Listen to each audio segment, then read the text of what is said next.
Greetings everyone. Today we will start the new chapter, Consumer Protection. This chapter is related to the Consumer Protection Act. As आपने ये पहले भी पढ़ा हुआ है, 10th क्लास में ही पढ़ा हुआ है कंज्यूमर प्रोटेक्शन. इसमें हम the consumer rights, consumer responsibilities ये पढ़ेंगे इसके अंदर. बहुत इजी चैप्टर है और बहुत जल्दी ख़त्म हो जाएगा. बहुत ज़्यादा इजी चैप्टर है, ठीक है. इसके अंदर इतना ज़्यादा कुछ नहीं है और ये मैं आपको एनसीईआरटी ही प्रोवाइड करा रही हूँ क्योंकि एनसीईआरटी का जो पार्ट होता है वो बेस्ट होता है. तो एनसीईआरटी में से ही पढ़ने की कोशिश करिएगा आप. जितना आप एनसीईआरटी पढ़ेंगे उतना ही बेस्ट है. तो ये मैं आपको एनसीईआरटी के जो क्लिक्स हैं वो दे रही हूँ एनसीईआरटी की, और कोशिश करिएगा कि आप ही के पास भी एनसीईआरटी हो. अगर नहीं है तो कोई बात नहीं है, कोई दिक्कत नहीं है, ठीक है. एनसीईआरटी आप अवेलेबल करा लें. नहीं अवेलेबल होती है तो नो प्रॉब्लम, कोई दिक्कत नहीं है, ठीक है. इसके अंदर हम स्टार्ट करेंगे about the consumer, who is a consumer, who what is a consumer protection act, क्या होता है, वो सारी चीज़ें हम यहाँ देखेंगे. देखिए इसमें एक केस डिस्कस हो रहा है. इसमें जो है इस चैप्टर को पढ़ने के बाद आपको पता चलेगा कि what is the state of the importance of the consumer protection की इम्पॉर्टेंस क्या होती है, क्या बेसिकली द लीगल फ्रेमवर्क है रिगार्डिंग द कंज्यूमर प्रोटेक्शन क्या है. उसके अंदर हम कंज्यूमर राइट्स के बारे में पढ़ेंगे, कंज्यूमर रिस्पॉन्सिबिलिटीज़ के बारे में पढ़ेंगे, what are the ways and means of the consumer protection, what are the role of the consumer organisations जो है जैसे एनजीओज़ होती हैं. ये सारी चीज़ें हम इसके अंदर डिस्कस करेंगे. अब यहाँ पर एक केस स्टडी है, मतलब एक केस बताया गया है, उसमें हम देखेंगे कि क्या किस तरीके से एक्सप्लेनेशन है. Now if you do not get money from ATMs it would be considered as lack of service. क्या माना जाता है ये?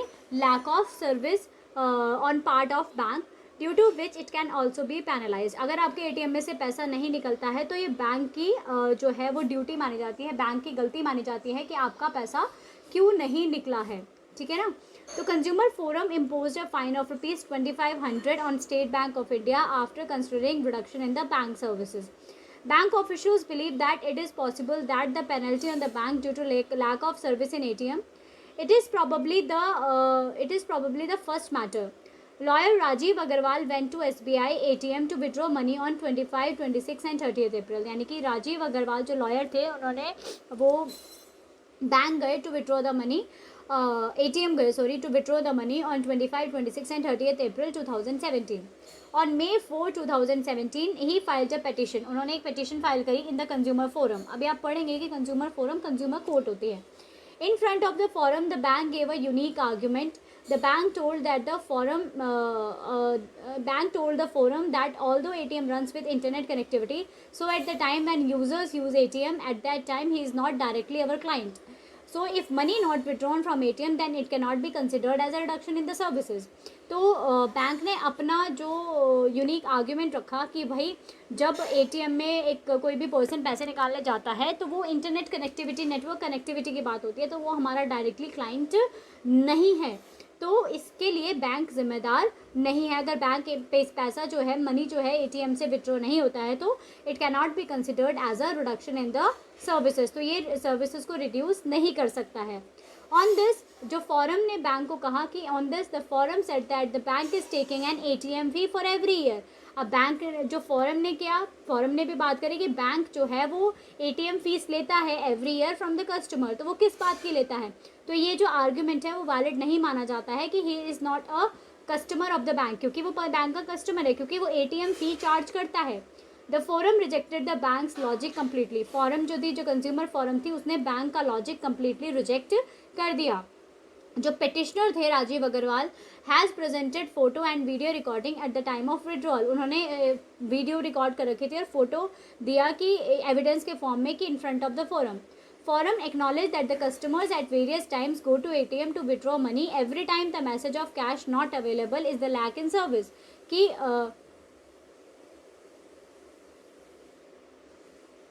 फोरम ने ये एक्नॉलेज किया कि भाई हर समय कंज्यूमर जो है वो जाता है और हर समय अगर ये लिखा हो कैश इज़ नॉट अवेलेबल, तो ये सर्विसेज में गलती है कि सर्विसेज आप लैक कर रहे हो. The forum accepted the petition. Forum ने पेटिशन को एक्सेप्ट किया.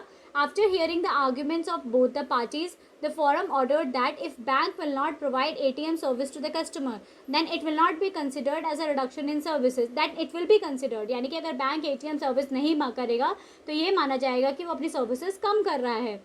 The forum has ordered the bank. forum ने बैंक को ऑर्डर किया to pay ₹1,500 for the mental harassment suffered by the complainant and ₹1,000 for a judicial expenses within 30 days.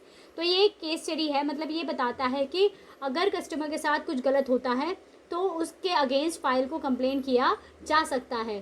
तो ये कहाँ हो रहा है? ये कंज्यूमर फोरम में हो रहा है. तो ये ऐसे कैसे बना, कंज्यूमर को प्रोटेक्ट करने के लिए क्या क्या पॉलिसीज़ और क्या क्या चीज़ें बनाई जाती हैं, तो वो हमें यहाँ पर पता चलेगा. अब क्या है? The above case is just one of the examples of many problems that consumers might have to face in the purchase, use and consumption of goods and services. The case also highlights the need for an appropriate legal protection to be provided to consumers to protect them from various forms of exploitation from the seller. अब ये क्या चीज़ है? जो पूरा जो ऊपर वाला case है वो क्या बताता है? It is just one of the examples of the many problems that consumers might have to face in the purchase, use and consumption. मतलब बहुत सारी प्रॉब्लम्स होती हैं जो कंज्यूमर को फेस करनी पड़ती है in case of purchase, use and consumption of goods and services. The case also highlights the need for an appropriate legal protection to be provided to the consumers to protect them from various forms of exploitation from the sellers. मतलब बहुत सारे case also होते हैं कि ज़रूरी है एक legal protection देना, बहुत ज़रूरी है to consumer to protect them from the various forms of exploitation from the seller. Have you ever thought that what would be the plight of consumer if adequate protection is not provided to them? Obvious है, कभी आपने सोचा है इस बारे में कि अगर कंज्यूमर को प्रॉपर प्रोटेक्शन नहीं मिलेगी तो क्या होगा कंज्यूमर का? क्या can the present day business afford to ignore the interest of consumer? No, because in present day consumer is regarded as the king of the market. आज के टाइम में कंज्यूमर को क्या माना जाता है? एक मार्केट का किंग माना जाता है. The area of consumer protection. The area of consumer protection has emerged as a very important area of study having significance for both the consumers and the business alike. That means जो मतलब present day का जो area है consumer protection का वो ऐसे emerge हो चुका है as a very important area of study having significance for the both the consumers and the businesses alike. अब हम यहाँ से स्टार्ट करते हैं. यहाँ से हमारा चैप्टर की जो है वो शुरुआत होती है. दिस इज़ द जो है ये बिगनिंग है चैप्टर का. Who is a consumer? A consumer is set to be a king in a free market economy. Consumer को क्या माना जाता है? किंग माना जाता है फ्री मार्केट इकोनॉमी में. पहले एक अप्रोच चला करती थी कैवेट एम्प्टर. ये जो अप्रोच है आपकी ये जो अप्रोच है कैवेट एम्प्टर. पहले एक अप्रोच चला करती थी कैवेट एम्प्टर. इसका मतलब था जो ट्रेडिशनल अप्रोच हुआ करती थी जिसका मतलब होता था let the buyer beware. That means buyer should be beware, यानी कि बायर को सावधान रहना है. बट वो अप्रोच अब चेंज हो गई है और वो अप्रोच क्या बन गई है? कैवेट वेंडिटर. क्या बन गई है? कैवेट वेंडिटर. इसका मतलब होता है let the seller beware. Now the seller has to be taken care of, यानी कि सेलर को ध्यान रखना चाहिए कि वो बायर को ऐसा कोई गुड प्रोवाइड ना करे जिससे बायर को कोई नुकसान हो, क्योंकि उसके अगेंस्ट जो है वो कंप्लेन की जा सकती है. समझ में आ रही है बात? तो with the growing competition and in attempt to increase their sales and market share, manufacturers and service providers may be tempted to engage in unscrupulous जो क्या क्या एक्टिविटीज़ करते हैं. ये बहुत इंपॉर्टेंट लाइन है. ये भी ये जो आपकी ये वाला जो पॉइंट है दिस इज़ वेरी इंपॉर्टेंट कि जो बहुत सारे मैन्युफैक्चरर्स होते हैं, जो बहुत सारे सर्विस प्रोवाइडर्स होते हैं, वो क्या करते हैं? They are engaged in unscrupulous, exploitative and unfair trade practices like defective and unsafe products, adulteration, false and misleading advertising, hoarding, black marketing, etc. इसका मतलब क्या है? That a consumer might be exposed to risk, यानी कि consumer के साथ risk हो सकता है due to unsafe products, might suffer from bad health due to adulterated food products. क्या होते हैं? दैट मीन्स कंज्यूमर के साथ कैसे रिस्क हो सकता है? Unsafe products. देखिए ये भी बहुत इंपॉर्टेंट चीज़ है. Unsafe products might suffer from bad health due to adulterated. Adulterated का मतलब समझते हो? मिलावटी फूड प्रोडक्ट्स देना. Might be cheated because of misleading advertisement. Cheat किया जा सकता है मिसलीडिंग एडवर्टाइजमेंट से. अब इसका एक एग्जाम्पल देती हूँ मैं. जैसे कि फेयर एंड लवली होती है, वो आपको क्या बताती है? Fair and lovely. ऑब्वियस है, नाम से समझ में आ रहा होगा कि ये कस्टमर को क्या कर रही है? मिसलीड कर रही है. दैट मीन्स ऐसा तो नहीं हो सकता ना कि कलर चेंज हो जाएगा, गोरा हो जाएगा बंदा एकदम ही. तो ये मिसलीडिंग एडवर्टाइजमेंट्स होती हैं जो क्या करती है? कस्टमर को मिसलीड करती हैं. और sale of spurious products. Spurious मतलब जो बेफालतू के प्रोडक्ट्स होते हैं उनकी सेल को बढ़ाना. might have to pay a higher price when sellers engage in overpricing. overpricing करना, तो ये सारी एक्टिविटीज़ होती हैं, ये इंपॉर्टेंट है सारी, कि जो एक सेलर कर सकता है अपने कंज्यूमर के साथ. Hoarding, black marketing etcetera. दस देर इज़ अ नीड, तो ज़रूरी है, क्या ज़रूरत है? Thus, there is a need for providing adequate protection to consumer against such practices of the sellers. Let us discuss the importance of consumer protection. Very important कि consumer को protect करना क्यों ज़रूरी है. तो ये this is the importance of consumer protection. ये बहुत इंपॉर्टेंट है कि कंज्यूमर प्रोटेक्शन जो है हैज़ अ वाइड एजेंडा. जो कंज्यूमर प्रोटेक्शन होता है उसका जो एजेंडा होता है वो बहुत ही वाइड है. Consumer protection has a wide agenda. It not only includes educating consumers about their rights. मतलब कंज्यूमर प्रोटेक्शन का मतलब सिर्फ यही नहीं है कि उनके राइट्स और रिस्पॉन्सिबिलिटीज़ बताना, बट उनके जो ग्रीवेंसेज हैं, जो उनके प्रॉब्लम्स हैं, उनको रिड्रेसल भी देना. दैट मीन्स उनकी सुनवाई होना वो भी बहुत ज़्यादा ज़रूरी होता है. It not only requires a judicial machinery for protecting the interest of consumers, but also requires the consumers to get together and form themselves into consumer associations for protection and promotions of their interest. मतलब ये सिर्फ एक ही चीज, ये इतना ही ज़रूरी नहीं है कि एक जुडिशियल मशीनरी बना दी है कि जो कंज्यूमर को प्रोटेक्ट करेगा, बट इसके अलावा क्या ज़रूरी है कि कंज्यूमर भी एक साथ इकट्ठे हों. Consumers should get together and form themselves into the consumer associations. यानी कि एक एसोसिएशन बनाए अपने आप में ताकि अपने इंटरेस्ट को वो प्रोटेक्ट और प्रमोट कर सके. At the same time consumers protection has a special significance for business too. यानी कि दोनों के लिए स्पेशल. देखो, कंज्यूमर को प्रोटेक्शन करना कंज्यूमर के लिए तो फ़ायदेमंद होगा ही होगा, बट उसके साथ साथ किसके लिए फ़ायदेमंद होगा? कंज्यूमर के लिए भी. किसके लिए फ़ायदेमंद होगा? कंज्यूमर के लिए भी फ़ायदेमंद होगा. क्लियर हो रही है बात? समझ में आ रही है अच्छी तरीके से? देखिए अब क्या है, अब हम दो पॉइंट ऑफ व्यू से कंज्यूमर की इंपॉर्टेंस देखेंगे, कंज्यूमर प्रोटेक्शन की इंपॉर्टेंस देखेंगे. तो वो दो पॉइंट कौन कौन से हैं? From the consumer point of view and from the business point of view. तो पहला था कंज्यूमर पॉइंट ऑफ व्यू से और दूसरा था बिजनेस पॉइंट ऑफ व्यू से. तो importance of consumer protection from the consumers point of view कैसे हो सकता है, ये कुछ पॉइंट्स हैं. जो आपका फर्स्ट पॉइंट है वो कौन सा है?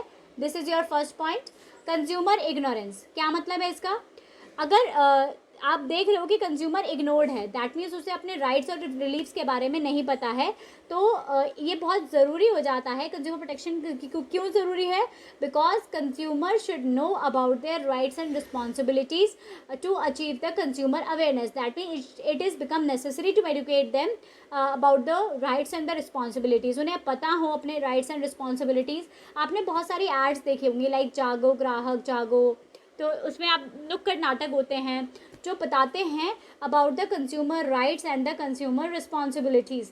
तो ये सारी जो चीज़ें हैं वो हेल्प करती हैं in order to know about the rights and the responsibilities of the consumers. तो पहला क्या है? कंज्यूमर इग्नोरेंट है, तो उसे पता होना चाहिए about their rights and the responsibilities. क्या पता होना चाहिए? उनके राइट्स और रिस्पॉन्सिबिलिटीज़ के बारे में उन्हें पता होना चाहिए.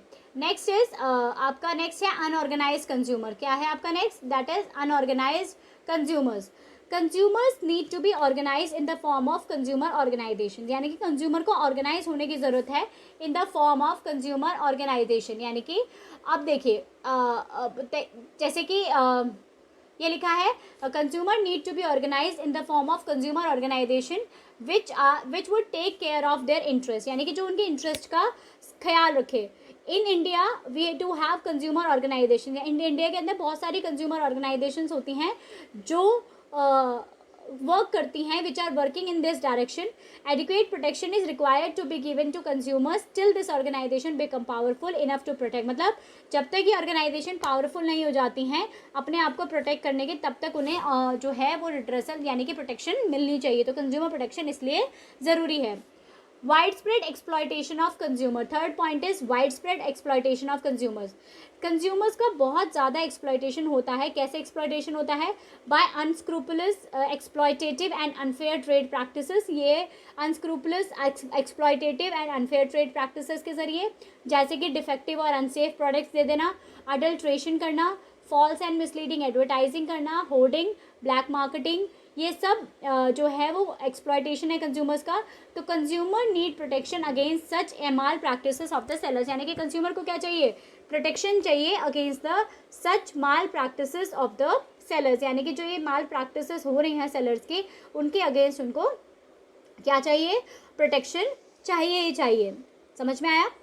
अब ये तो था from the consumer point of view. That means there are 3 points, 3 importance of consumer protection from the consumer point of view.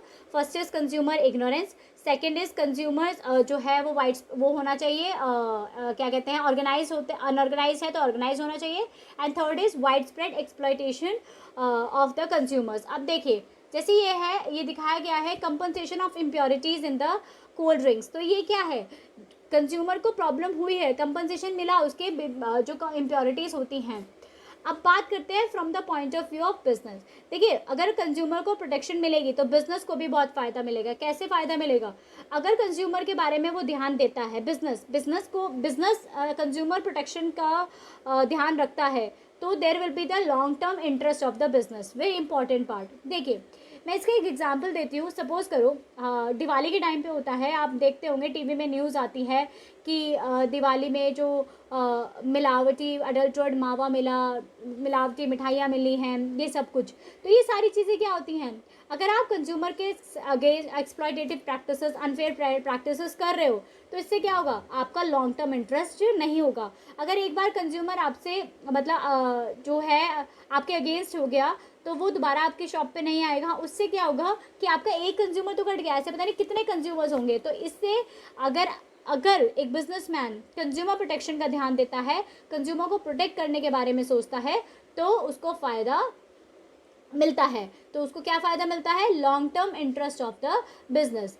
Enlightened businesses realise that, अगर वो कोई भी जो बिजनेस है जो अब बढ़ रहे हैं, तो वो रियलाइज़ ये करते हैं कि अगर वो जो है वो प्रोग्रेस होना चाहते हैं, लॉन्ग टर्म इंटरेस्ट करना चाहते हैं, तो उन्हें अपने कस्टमर्स को सेटिस्फाई करना ही पड़ेगा. That means they have to satisfy their customers. तो enlightened businesses realise that it is in their long term interest to satisfy their customers. यानी इट इज़ इन देयर, जो उनका लॉन्ग टर्म इंटरेस्ट होना चाहिए अपने कस्टमर को satisfy करने के लिए. Satisfied customers not only lead to repeat sales. अगर कोई सेटिस्फाइड कस्टमर होता है, ना ही वो रिपीट सेल करता है, बट उसके साथ साथ वो अपने प्रोस्पेक्टिव कस्टमर्स को फीडबैक भी अच्छा देता है. आप किसी शॉप से आते हैं और अगर आपके साथ कुछ गलत होता है, तो आप दूसरे बंदे को भी बोलेंगे भाई उस शॉप पे मत जाना, वो तो ऐसे करता है, मेरे साथ ऐसा हो चुका है. तो दूसरा बंदा भी डर के जाएगा. बट अगर एक कस्टमर एक शॉप से या एक किसी बिजनेस से पूरी तरह से सेटिस्फाइड है कि भाई वो अच्छा है, वो बिज़नेस अच्छा है, वो बिजनेसमैन अच्छे डील करता है, तो वो दूसरों को भी बताएगा. तो दूसरा अपने आप जाने की सोचेगा उसके बारे में कि yes he is a good businessman, तो वी शुड गो. तो क्या होता है कि रिपीटेड सेल्स ही नहीं होती, बट उसके साथ साथ एक अच्छा फीडबैक भी जाता है to the prospective customers. And this help किस चीज़ की हेल्प होती है, increasing the customer base of business. यानी कि कस्टमर का बेस बनता है. Thus, business firms should aim at long-term profit maximizations to the customer satisfaction. तो business firms क्या करती हैं, वो aim करती हैं at long-term profit maximizations through the customer satisfaction. समझ गए? तो बिजनेस पॉइंट ऑफ व्यू से क्या फ़ायदा होगा, लॉन्ग टर्म इंटरेस्ट होगा बिजनेस का. दूसरा होता है business uses the societies resources. देखिए जो बिजनेसमैन है वो एक सोसाइटी का पार्ट होता है, तो वो क्या यूज़ करता है, वो सोसाइटी के रिसोर्सेज को यूज़ करता है. क्या यूज़ करता है, वो सोसाइटी के रिसोर्सेज को वो यूज़ करता है. इसका मतलब क्या है, जब वो सोसाइटी के रिसोर्सेज को यूज़ कर रहा है, because business organisations uses resources जो कि सोसाइटी की होती हैं, और तो इसीलिए बिजनेसमैन की खुद की भी रिस्पॉन्सिबिलिटी बनती है कि वो ऐसे प्रोडक्ट्स की सप्लाई करे और ऐसी सर्विसेज रेंडर करे which are in public interest and would not impair the public confidence in them. That means public confidence नहीं होना चाहिए, इम्पेयर ना करे पब्लिक कॉन्फिडेंस. तो दैट इज़ द क्या है, सोसाइटीज़ के रिसोर्सेज का वो इस तरीके से इस्तेमाल करता है. तो business organisation uses the resources which belong to the society.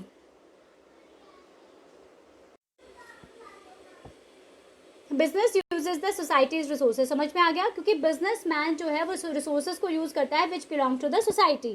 तो they have the responsibility to supply products and under such services which are in public interest. तो it is the duty of the businessman to supply the goods and services which are for the public interest, जो किसी भी तरीके से public confidence को ना खोएं. तो वो कहलाया जाता है आपका क्या कहलाया जाता है, बिजनेस वो कंज्यूमर प्रोटेक्शन की इंपॉर्टेंस होती है.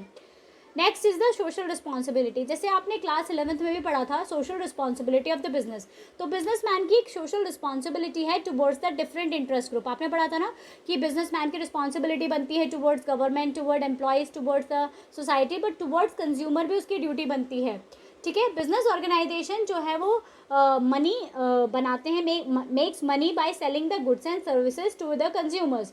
तो जो कंज्यूमर्स हैं they form an important group among the many stakeholders of the business and like other stakeholders their interest has to be well taken care of. जैसे कि और other stake holders होते हैं तो उनका interest भी ध्यान में रखा जाना चाहिए, क्योंकि बिजनेस स्टेक होल्डर्स वो होते हैं those who are the part of the business, जो बिजनेस के क्या होते हैं, पार्ट होते हैं, एक तरह के बिजनेस के पार्ट होते हैं। तो एक बिजनेसमैन की ड्यूटी बनती है कि वो अपने स्टेक होल्डर्स का ध्यान रखें। तो उनमें से एक स्टेक होल्डर्स कौन होते हैं, कंज्यूमर्स भी होते हैं, तो वो उनकी सोशल रिस्पॉन्सिबिलिटी बनती है।